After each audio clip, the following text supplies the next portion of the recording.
Okay, today we're going to be making one of the most warm, cozy cakes out there. A super moist and tender carrot cake in the form of a sheet cake, which makes it so incredibly easy to make and perfect for feeding a crowd.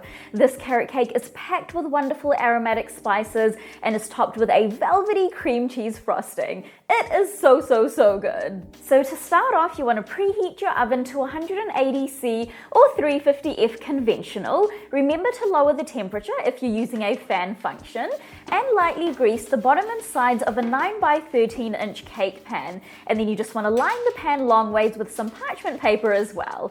It's best to leave some of the parchment paper hanging over the sides. This just makes it so much easier to take the cake out once it's done.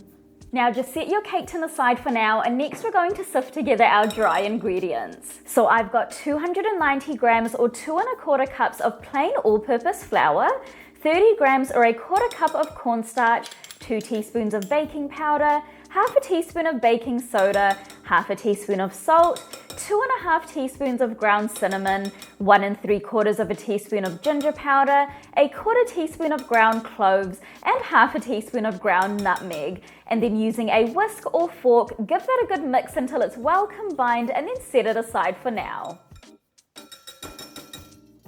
Next, in a large bowl, combine 300 grams or 1 1/2 cups of light soft brown sugar, 3 large room temperature eggs, 200 grams or 1 cup of unflavored vegetable oil, I use canola oil, 3 teaspoons of vanilla extract or essence, 110 grams or half a cup of room temperature unsweetened regular yogurt, and 190 grams or 1 cup of canned pineapple that has been blended into a liquid consistency. You want to make sure you remove most of the liquid in the can before blending the pineapple, but the final texture should still be relatively liquidy, so if it does end up being super thick once you've blended it, then you can just add a little bit of the pineapple juice from the can to it, or a bit of water should do the trick as well. Pineapple is going to add incredible flavor and texture to the carrot cake, just trust me on this one.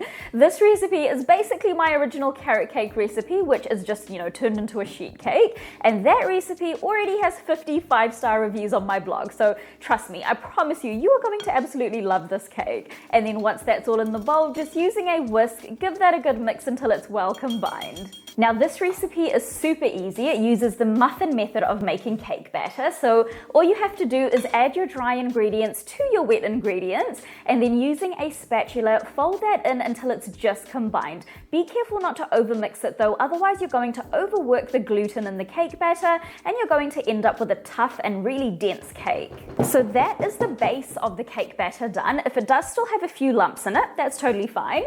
And now to finish off, you just want to add in 225 grams or 2 cups of finely grated carrots, and 100 grams or 1 cup of coarsely chopped walnuts or pecans. I like to use both if I have both on hand, so I'm just adding in 50 grams of each, and then again fold that in gently until it's just combined. Again, do not overmix it. Okay, so that is our cake batter all done. It honestly just smells so incredible. And now you just want to evenly distribute this into our pre-prepared cake tin. Once that's done, you just want to level out the top and then drop the cake tin lightly on the counter to remove any large air bubbles. And now this is going to go into the oven for 28 minutes or until a toothpick comes out clean or with a few moist crumbs on it. So my carrot cake is all done now. It looks and smells incredible. It's been cooling in the cake tin for about 20 minutes just to allow it to firm up a little. And now I'm just going to turn it out onto a wire rack to completely cool. Now the way that I like to do this is to just place the wire rack on top of the cake tin and then flip it over, and it should drop right onto the wire rack. This cake is so incredibly soft and moist, so just be careful when handling it as you don't want it to break. Now while this carrot cake is cooling, we're going to go ahead and make a small batch of my all-time favorite cream cheese frosting. So to a medium-sized bowl, add in 113 grams or half a cup of room temperature unsalted butter, and using a hand or stand mixer on a medium to high speed, cream the butter for a few minutes until it's light and fluffy. If you're using a stand mixer, then you want to do this with a paddle attachment. Next, you want to add in 285 grams or 2 1/4 cups of powdered sugar in 3 batches while mixing on a low speed, making sure that each batch is mixed in well before adding in the next. Next, add in 167 grams or 3/4 of a cup of cold cream cheese. Make sure that you're using a firm cream cheese. 3/4 of a teaspoon of vanilla and 3/4 of a tablespoon of freshly squeezed lemon juice. And mix that in on a medium speed until everything is well combined and the frosting is nice and smooth. Once it's smooth, stop mixing, as the more you mix, the softer your frosting is going to become. Okay, so that is looking nice and smooth. So that is our super delicious cream cheese frosting all done. Now, once the cake is completely cool, you can go ahead and frost it. So to frost this cake, I'm just grabbing a tray, which I'm going to be placing my cake onto. You can use a nicer, serving plate as well. Place it on top of the cake and then hold the wire rack and the tray or plate together and then flip the cake over. Now you just want to put all of that cream cheese frosting on the top and smooth it out with an offset spatula, or a blunt knife or the back of a tablespoon should do the trick as well.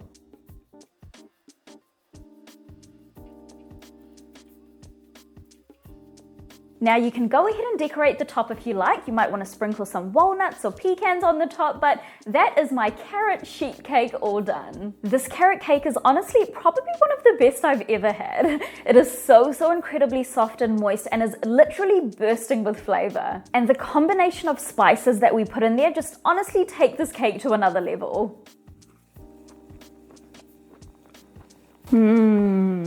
That is on another level of good. The texture is perfect, the flavor is perfect. I love the little crunch of the nuts in there, and it's also not too sweet. So, you could easily go for a second slice of this. It is so good that I literally just finished my slice on camera because I couldn't wait. But also the slice wasn't that big, so it's okay.